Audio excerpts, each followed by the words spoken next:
இங்க கண் பார்வை தெரியாத ஒருத்தன் அவனோட ஒய்ஃப் சமைச்சு கொடுக்கிற சாப்பாடை டெய்லி சாப்பிட்டு வர்றான். அவனுக்கு கண்ணு தெரியாதுங்கிறதால அவனோட ஒய்ஃபை இது வரைக்கும் பார்த்திருக்கவே மாட்டான். ஆனா அவன் பார்க்க ஸ்மார்ட்டா இருப்பான். அவனை ஒரு பொண்ணு ரொம்ப நாளா ஒன் சைடா லவ் பண்ணும்.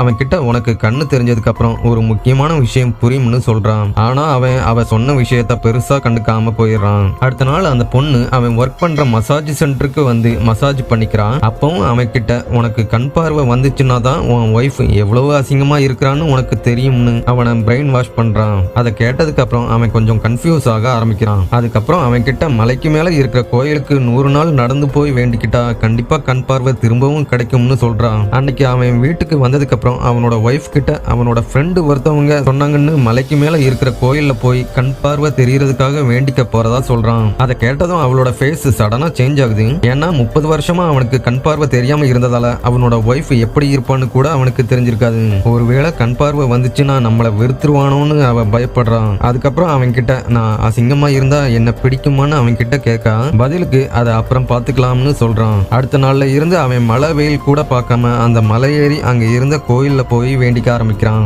அடுத்த நாள் அவன் ஒர்க் பண்ற இடத்துல ஒருத்தர் அவனோட ஒய்ஃபை அந்த கோயில்ல டெய்லி பாக்குறதாவும் அவனுக்கு கண் பார்வை சீக்கிரம் கிடைக்கணும்னு வேண்டிக்கிறதாவும் அவ சொன்னதா சொல்றாரு. அதை கேட்டு அவன் ஒய்ஃப் அவனுக்காக வேண்டிக்கிறத நினைச்சு ஆச்சரியப்படுறான். அப்படியே 100வது நாள் வருது. இன்னைக்கு எப்படியும் கண் பார்வை வந்துருங்கிற நம்பிக்கையில ரொம்ப உருக்கமா பிரேயர் பண்றான். அப்படியே அவன் வேண்டுதலை முடிச்சிட்டு கண்ணை திறந்து பாக்குறப்ப சுத்தி இருட்டாதான் இருக்குது. அவனுக்கு கண் பார்வை வந்திருக்காது.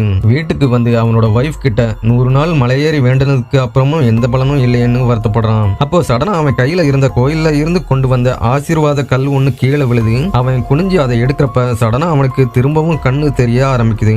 அவனால இப்போ அவனோட ஒய்ஃபை பார்க்க முடியுது. சந்தோஷத்துல அவனோட ஒய்ஃபை இறுக்கமா கட்டி பிடிச்சுக்கிறான். அவன் அவளோட அழக கொஞ்சம் கூட எதிர்பார்க்காம அதுக்கப்புறம் அவ கூட சந்தோஷமா வாழ ஆரம்பிக்கிறான்.